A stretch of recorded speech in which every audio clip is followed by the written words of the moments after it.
የአሜሪካው ፕሬዝዳንት ዶናልድ ትራምፕ የኖቤል የሰላም ሽልማት እኔን መከልከል አሜሪካን እንደ መስደብ ወይም እንደ መናቅ ነው አሉ። ዶናልድ ትራምፕ በቨርጂኒያ ኳንቲኮ የሀገሪቱን ከፍተኛ የጦር ጀነራሎች ባነጋገሩበት ወቅት ነው በኖቤል ላይ ያላቸውን ቅሬታ ያነሱት። ምንም እንኳ ለኖቤል ሽልማት አስፈላጊውን መስፈርት ቢያሟሉም በተደጋጋሚ ችላ መባላቸውን አስረድተዋል።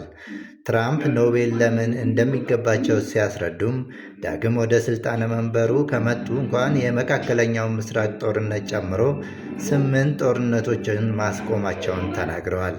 ኖቤል ሽልማት በተቃራኒው ምንም አበርክቶ ለሌላቸውና ለደራሲያን ይሸለማል። በእርግጥ ሽልማቱን ለእኔ ሳይሆን ለሀገሬ እንዲሆን ነው የምፈልገው ሲሉ ትራምፕ አስረድተዋል። ትራምፕ ጦርነት አስቁሜያለሁ ካሉት ሀገራት መካከል ኮንጎና ሩዋንዳ፣ አርሜኒያና አዘርባይጃን፣ እስራኤልና ኢራንን ጨምሮ ሌሎችንም አንስተዋል። ዘገባው የአርቲ ነው።